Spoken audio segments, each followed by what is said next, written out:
Hello, I'm Average Ants and welcome back to another Division video. Now, I've been seeing a lot of questions lately regarding global events and what they are. These seem to be especially from casual players who aren't able to keep up with the game news or watch the weekly State of the Game streams, and more so as we get closer to the next event. So in this video, I'll be going through exactly what a global event is, how they work, and what you can get out of them. This should give you a better idea of how they work and hopefully help you get the most out of the next event. So, what exactly are global events?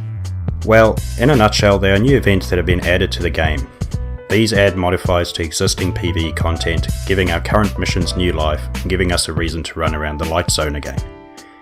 These events also have a ranked leaderboard and event-specific commendations, which will determine some extra loot you may possibly get at the end of the event. Global events have their own dedicated room in the terminal, which has a vendor, the leaderboard, and a modifier breakdown. These events will occur once a month and run for 1 week at a time, with the next event starting on October 3rd. If you're already familiar with modifiers in games like Destiny, then these are essentially the same idea. If you're not, modifiers can be applied to selected areas of the game by the developers. These modifiers will change how the missions play out and make you approach them in different ways.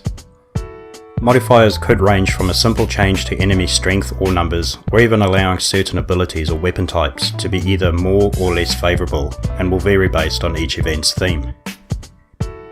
In the Division, the modifiers are broken out into 3 types, or threat levels, and are implemented across various missions throughout the PvE map. Let's have a look at each of these modifiers, how they work, and where you'll find them. First, we have the global modifiers.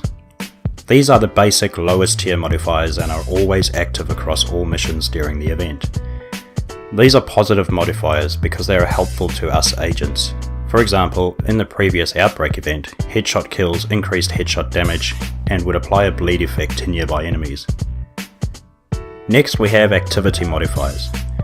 These modifiers add a second layer to the current global modifier and are a positive and negative for both agents and the enemies. In this case, we had the headshot assistance from the global modifier, as well as the enemy being able to drain our health if we got within a certain radius of them. This in turn changes the way we approach the mission, which could mean different tactics or even a new loadout to counter the health drain. These modifiers can be activated on certain missions and incursions, which will be highlighted in purple on your map. Lastly are the group modifiers. Again, these have an extra layer on top of the already mentioned modifiers and are designed around group play, which means they can only be activated if you're in a group, not playing solo. In the case of the Outbreak event, the extra layer was again based on headshot kills, where if an enemy was marked by one player, another player in the group could instantly kill the enemy with another headshot. However, this mark only lasted a couple of seconds, so you had to be quick and well coordinated with your team to take advantage.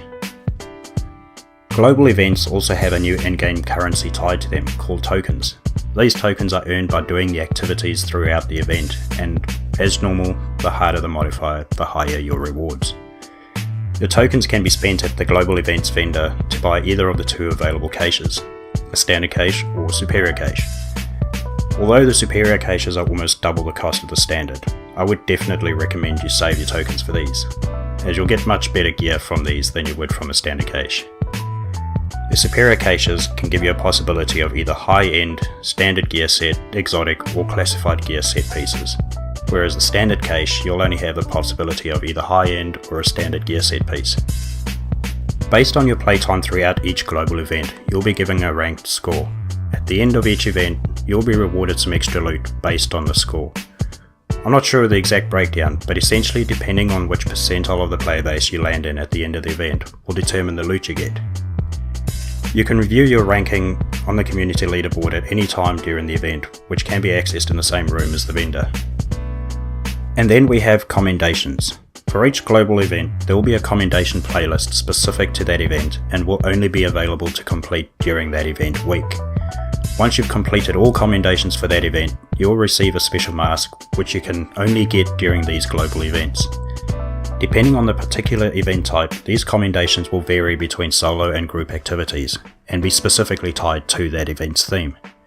So if you're a dedicated solo player and want to get your hands on one of these masks, just be prepared that you might need to find some friends or matchmake some of the activities. And that's the basic breakdown of what global events are and how they work. Hopefully that has answered some, if not all, of your questions. If it hasn't, be sure to leave any other questions you might have in the comments section below, where I'll be happy to answer or point you in the direction of the answer.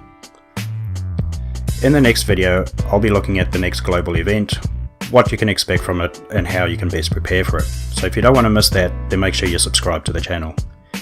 If you enjoyed the video, please leave a like or dislike if you didn't. And thank you very much for watching. See you in the next one. Bye!